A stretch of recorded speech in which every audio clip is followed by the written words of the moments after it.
Hello everyone, welcome to Edutap. My name is Megha और आज के सेशन में हम डिस्कस करने वाले हैं कि क्या हम स्ट्रैटेजी फॉलो करें कि हम पीपीबी एग्ज़ाम में principles and practices of banking का जो एग्ज़ाम है जेआईबी के अंडर उसमें 60 प्लस स्कोर कर सकें। तो आज के सेशन में हम डिस्कस करने वाले हैं कि सिलेबस क्या है पीपीबी का, इम्पॉर्टेंट मॉड्यूल्स और टॉपिक्स कौन से हैं, अच्छा स्टडी प्लान क्या होगा और अच्छे सोर्सेज कौन से हो सकते हैं इस एग्ज़ाम के लिए प्रिपेयर करने के लिए।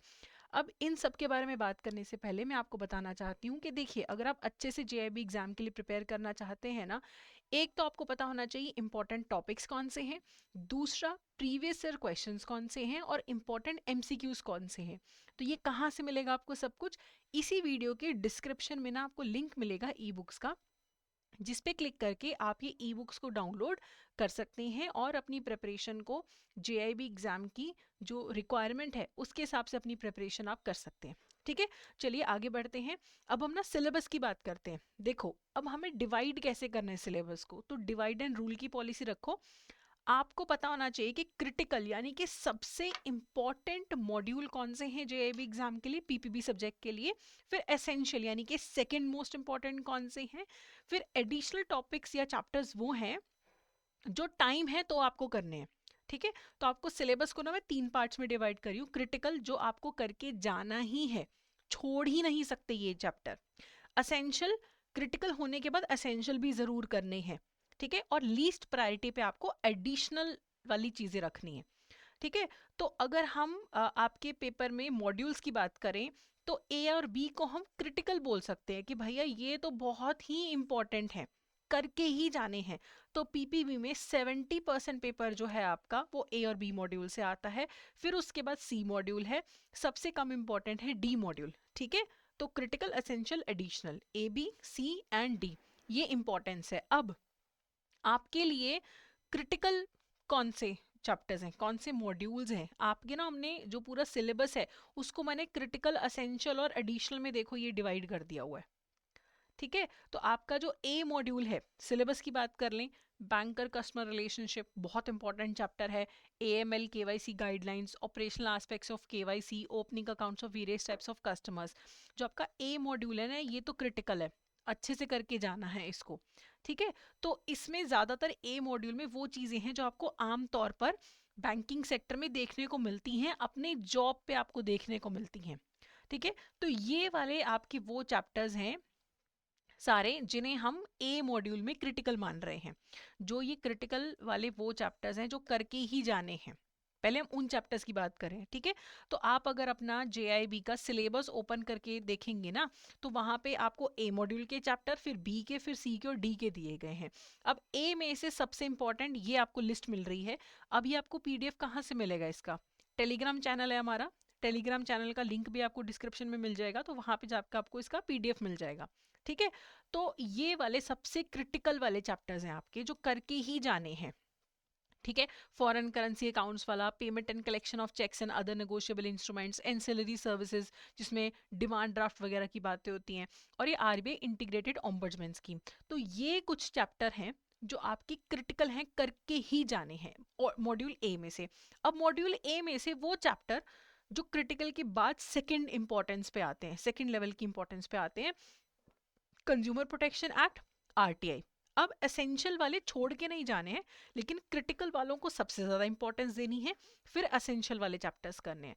फिर एडिशनल, कि अगर समय मिले तब इन चैप्टर्स को करना है आपको। Management services and it's important, cash management services, responsibility of paying bank, responsibility of collecting bank, financial literacy, ये वाले वो चैप्टर्स हैं जो अगर समय मिले मॉड्यूल ए में तो ये करने हैं। ठीक है, फिर मॉड्यूल बी को अगर हम डिस्कस करें तो इसमें क्रिटिकल चैप्टर्स कौन से हैं जो छोड़ के जा ही नहीं सकते। तो principles of lending, appraisal and assessment of credit facilities.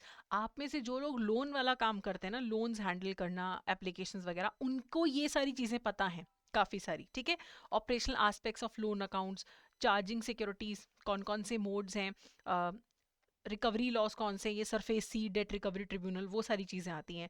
Letter of credit में से ज़रूर क्वेश्चन आता है। Types of letter of credit बहुत इंपॉर्टेंट है। प्राइवेट सेक्टर लेंडिंग, नया सर्कुलर आया 2025 में। ठीक है, N B F Cs, finance to M F Is, government sponsored schemes, ये क्रिटिकल हैं, छोड़ के नहीं जा सकते इनको। फिर सेकेंड लेवल की इंपॉर्टेंस पे क्या आता है, types of collateral, non performing assets, contract of indemnity, contract of guarantee, laws relating to bill finance, agriculture finance, MSMEs. अब इनमें से आता है पेपर, इनमें से भी आता है, पहले क्रिटिकल वाले कवर करने हैं, फिर असेंशियल वाले चैप्टर्स करने हैं, फिर अगर टाइम मिले तो ये additional chapter documentation, deferred payment guarantee, personal finance और सेल्फ हेल्प ग्रुप, ये सबसे आपको एंड में एडिशनल अगर टाइम मिलता है तो करने हैं।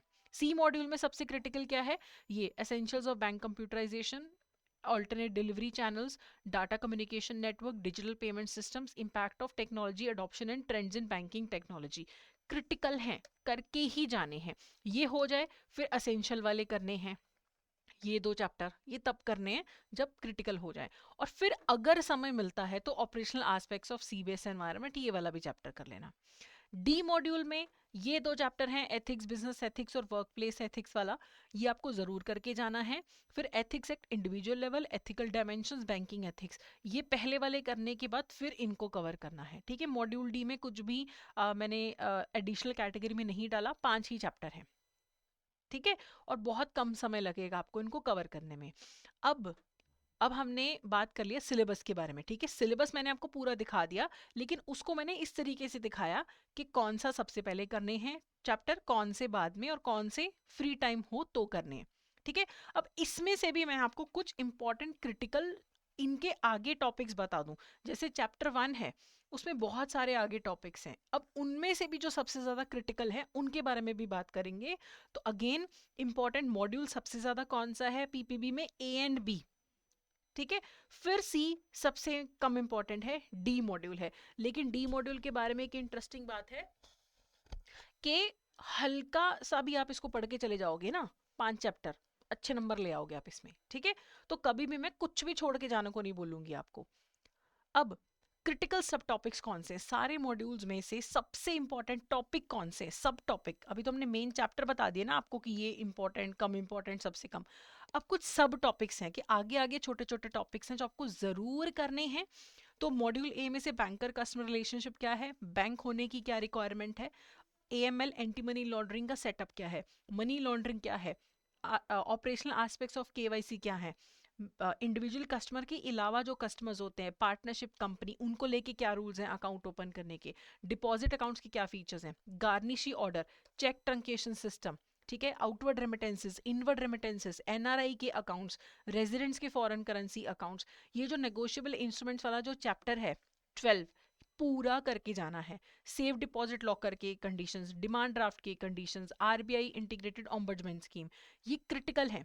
मॉड्यूल बी में से principles of lending, types of borrowers, types of credit facilities, assessment of working capital, assessment of term loan, credit monitoring, types of charges, essentials of a contract, letter of credit, insolvency bankruptcy code, DRT, ये वो topic हैं जो module B में से critical हैं, करके ही जाने हैं। और मैं हवा में नहीं बोल रही हूँ, मई 23 से लेके नवंबर 25 तक के टॉपिक्स और पेपर्स को देखने के बाद ये कुछ टॉपिक्स हैं जो करके ही जाने हैं, ठीक है। प्राइवेट सेक्टर लेंडिंग के targets, Kisan credit card, bank जो एनबीएफसी को फंडिंग देता है, national urban livelihood mission, national rural livelihood mission, NPA के प्रोविजंस, लोन्स पे इंटरेस्ट रेट, बिल फाइनेंस के क्या टाइप्स होते हैं, इनमें से आता ही आता है पेपर। सी मॉड्यूल में से वही ATM, electromagnetic cards, networking technologies in bank, core banking solution, CBS जिसे बोलते हैं, एनपीसीए, एनपीसीए के बहुत सारे प्रोडक्ट हैं, अच्छे से करके जाने हैं, ठीक है। तो ये सारी list, data warehousing, data mining, data communication network, आता ही आता है इनमें से, ठीक है। और डी मॉड्यूल में से ये अगर आप कुछ टॉपिक्स अगर आप बेसिक समझ लो, एथिक्स क्या होता है, वैल्यूज क्या होती हैं, बैंकिंग में एथिक्स क्या है, वैल्यूज नॉर्म्स बिलीव्स क्या होते हैं, कॉन्फ्लिक्ट ऑफ इंटरेस्ट को कैसे मैनेज करना है, अनएथिकल बिहेवियर क्यों होता है, कैसे मैनेज करना है, ठीक है। ये चीजें आपको जरूर करके जानी है। तो पहले मैंने आपको सारे चैप्टर बताए कि क्या क्या है सिलेबस में, उनको मैंने 3 तरीके से डिवाइड कर दिया, सबसे इंपॉर्टेंट, उससे कम इंपॉर्टेंट, सबसे कम इंपॉर्टेंट। फिर मैंने आपको बताया कि हर चैप्टर में जो सब टॉपिक्स हैं उनमें से कौन से ऐसे टॉपिक्स हैं जो आपको करके ही जाने हैं, ठीक है। ये चीजें हमने डिस्कस कर ली। अब पास्ट 3 ईयर का ट्रेंड देखो, अगेन ए और बी मॉड्यूल में से सबसे ज्यादा पेपर आता है, फिर सी मॉड्यूल, सबसे कम डी मॉड्यूल में से आता है, ठीक है। तो उसी हिसाब से हमें तैयारी करनी है। अभी देखो फरवरी चल रहा है, फरवरी में अगर आप प्रिपरेशन स्टार्ट करते हो, जो लोग बोलते हैं ना कि मैम अब अगर पढ़ाई शुरू करें, हो जाएगा क्या? होगा, अगर आप एक प्रॉपर प्लान के साथ चलो कि फरवरी में अपना फाउंडेशन बिल्ड करो, सारे सब्जेक्ट्स का बेसिक्स पढ़ो, मार्च में उन बेसिक्स पे और बिल्डअप करो और डिटेल में पढ़ो, और अप्रैल में रिवीजन करो और मॉक टेस्ट करो। हम क्या करते हैं, हम आखिरी में जागते हैं अप्रैल में, दिक्कत वहीं पे आती है। ठीक है, तो आपको पहले फरवरी में आपको पीपीबी अच्छे से बेसिक्स पढ़ो, मार्च में उन पे बिल्डअप करो और डीप में पढ़ो, अप्रैल में रिवीजन करो, और एग्जाम से जस्ट पहले वाले जो दिन होते हैं ना, अपने आप को शांत रखो।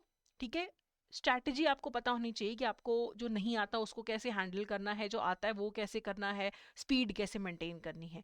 तो ये आपका रोड मैप होना चाहिए प्रेपरेशन के लिए। ठीक है, तो आपको ए और बी मॉड्यूल पे बहुत अच्छे से फोकस करना है, लेकिन कोई अगर आपको ये बोल रहा है ना कि सी और डी मॉड्यूल छोड़ दो, तो वो गलत आपको बता रहा है।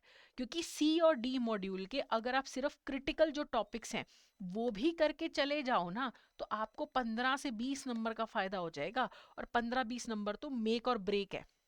ठीक है, न्यूमेरिकल आप लोग पूछते रहते, देखो मैक्सिमम आज तक ना एक बार हुआ था कि मई 24 में ना 7-8 न्यूमेरिकल पूछ लिए थे मैक्सिमम, अदरवाइज 2-3 न्यूमेरिकल आते हैं, बाकी पेपर थ्योरेटिकल होता है। तो अगर आप थ्योरेटिकल भी अच्छे से करके जाओगे ना, आप कोई न्यूमेरिकल नहीं भी करते हो तो भी आप एग्जाम क्लियर कर सकते हो। तो अगर समय की कमी लगती है, न्यूमेरिकल से डर लगता है, तो न्यूमेरिकल स्किप किए जा सकते हैं। ठीक है, बाकी रिवीजन के लिए जरूर जरूर टाइम रखना है, रिवीजन नहीं करोगे तो बात नहीं बनेगी। चाहे सिर्फ 70% सिलेबस करके जाओ, लेकिन उसकी रिवीजन करो। ठीक है, 100% सिलेबस पढ़ लिया लेकिन कोई रिवीजन नहीं करी, बात नहीं बनेगी। ठीक है, अब आखिरी 10 दिन जो होंगे ना, सिर्फ रिवीजन करना, चाहे पीपीबी की बात है चाहे सारे सब्जेक्ट्स की बात है। सिंगल सोर्स से पढ़ो, अलग अलग जगह से नहीं पढ़ना, एक सोर्स डिसाइड कर लो, उसी को फॉलो करो, कंसिस्टेंटली पढ़ो। आज पढ़ा है, कल पढ़ो, परसों पढ़ो, चाहे थोड़ा पढ़ो, लेकिन हर रोज पढ़ो। ठीक है, प्रीवियस ईयर क्वेश्चन जरूर देखो कि पहले पेपर कैसा आया, तभी तो पता लगेगा ना कि आगे कैसे पढ़ाई करनी है। ठीक है, इंपॉर्टेंट मॉड्यूल्स को इग्नोर मत करो, हर सब्जेक्ट के इंपॉर्टेंट मॉड्यूल्स पता होना चाहिए। तो पीपीबी में क्या है, ए और बी मॉड्यूल इंपॉर्टेंट है, और रिवीजन और प्रैक्टिस आपको करते रहना है। अब आप पूछोगे कि मैम पढ़ाई कहाँ से करनी है? देखो, जो स्टैंडर्ड सोर्स है ना, वो तो आईबीएफ मैकमिलन एजुकेशन की जो बुक है ना वही है, लेकिन ये बुक है बल्कि, ये है लेंथी। ठीक है, टेक्निकल लैंग्वेज, पढ़ने में बहुत टाइम लगेगा, कोई एमसीक्यूज नहीं है इसके अंदर, ज्यादा लिमिटेड है। तो दूसरा तरीका क्या हो सकता है, यूट्यूब से पढ़ लिया है ना, टेलीग्राम पे कोई चैनल, कोई इंस्टाग्राम पे कुछ आप कोई लिंक मिल जाता है कि फॉलो करो, फ्री नोट्स मिलेंगे, तो ये भी तरीके हैं। ठीक है, तो पीपीबी की अगर आप बुक पढ़ लो ना ये वाली, इसमें एक ये भी प्रॉब्लम है कि अपडेशंस नहीं है, 23 की पब्लिश्ड है ये, तो अपडेशंस का प्रॉब्लम है। ठीक है, तो यहाँ पे बुक आप पढ़ लो अगर आपके पास बहुत समय है पढ़ने के लिए। ठीक है, लेकिन साथ में टेस्ट सीरीज अलग से लेनी पड़ेगी। यूट्यूब से पढ़ाई करना या सोशल मीडिया से पढ़ाई करने में एक तो फ्री वाला फायदा है, लेकिन प्रेपरेशन अनस्ट्रक्चर्ड रहती है। दो चीज यहाँ से पढ़ ली, दो चीज वहां से पढ़ ली, कोई स्ट्रक्चर ही नहीं है, है ना। ए मॉड्यूल तो एकदम जम के पढ़ा दिया किसी यूट्यूब चैनल पे किसी ने, और बी सी और डी भूल गए। तो अगर आप स्ट्रक्चर्ड प्रिपरेशन करना चाहते हो ना, तो उसके लिए कम समय में अगर आप स्ट्रक्चर्ड प्रिपरेशन करना चाहते हो, फिर आप कोर्स लो। अच्छा टाइम आपके पास है, पहले से पढ़ाई की हुई है, कुछ नहीं आपको नया पढ़ना, फिर यूट्यूब वगैरह आपको हेल्प कर देगा रिवीजन में।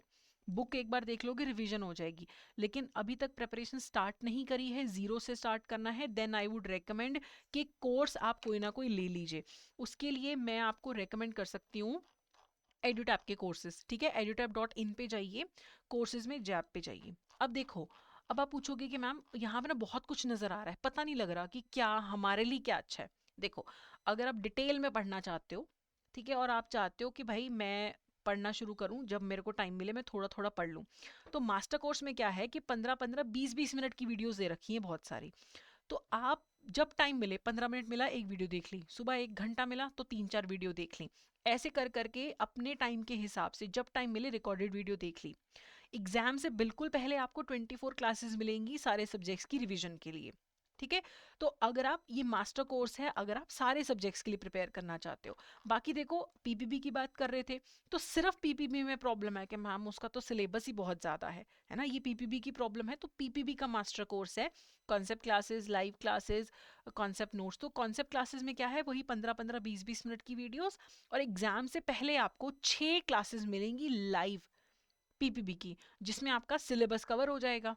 ठीक है, रिवीजन हो जाएगी, मतलब आपने कॉन्सेप्ट क्लासेस देख के पढ़ लिया, लाइव क्लासेस से रिवाइज कर लिया, फिर notes, PYQs, mock test, full length mock test, सब कुछ यहाँ पे अवेलेबल है। 8 और 12 महीने की वैलिडिटी का कोर्स है। ठीक है। वैसे किसी और सब्जेक्ट में प्रॉब्लम है तो इंडिविजुअल मास्टर कोर्स भी है, सारे सब्जेक्ट्स में हेल्प चाहिए तो कंबाइंड मास्टर कोर्स है। अगर आपको लगता है कि मैम इतना डीप में नहीं पढ़ना, लाइव क्लासेस से पढ़ना है, तो लाइव क्रैश कोर्स बैच 3 अभी अभी लॉन्च हुआ है ना, इसमें आप एनरोल कर सकते हैं। हर सब्जेक्ट की 15 क्लासेस आपको अटेंड करनी है, तो टोटल 60 क्लासेस में पूरा सिलेबस कवर हो जाएगा। ठीक है, साथ में नोट्स, टेस्ट सीरीज और पीवाईक्यूज भी मिलेंगे। अगर पढ़ाई कर ली है, सिर्फ प्रैक्टिस करना है, तो टेस्ट सीरीज में आप एनरोल कर सकते हैं। तो इसमें previous year question, chapter wise mock test और फुल लेंथ मॉक टेस्ट भी आपको मिलेंगे। खरीदने से पहले एक बार ट्रायल लेना चाहते हो तो ट्रायल कोर्स भी यहाँ पे अवेलेबल है, मात्र ₹1 में। ठीक है, जैब 99 कोड यूज करके ₹1 में आपको ये कोर्स मिलेगा। ठीक है। तो देखो पीपीपी जो है ना, ऐसा सब्जेक्ट है जो आपके ऑलरेडी जो आप करते हैं बैंक में, उससे रिलेटेड चीजें आपको करनी है। लेकिन जो न्यू बैंकर्स हैं, नए नए हैं, उन्हें अभी उतना डिटेल में नॉलेज नहीं होता। जो एक्सपीरियंस्ड बैंकर्स होते हैं उन्हें काफ़ी चीज़ें जो है पता होती हैं पीपीबी की। तो अपनी रिक्वायरमेंट समझो, समय देखो कितना है, खुद से पढ़ना है, कोर्स लेना है, कौन सा लेना है। ठीक है, एक सोर्स फॉलो करो, कंसिस्टेंटली फॉलो करो, तो पीपीबी आपको ईजी लगेगा। ठीक है। बाकी कोई डाउट है कमेंट सेक्शन में पूछ लो, या फिर hello@edutap.co.in पे जाके आप चेक कर सकते हो, हमें मेल कर सकते हो, या 8146207241 पे आप हमें कॉल भी कर सकते हो, और वेबसाइट पे आप हमारे कोर्सेज भी देख सकते हो। तो आई होप ये इन्फॉर्मेशन आपके लिए हेल्पफुल रही होगी। So have a great day, good luck.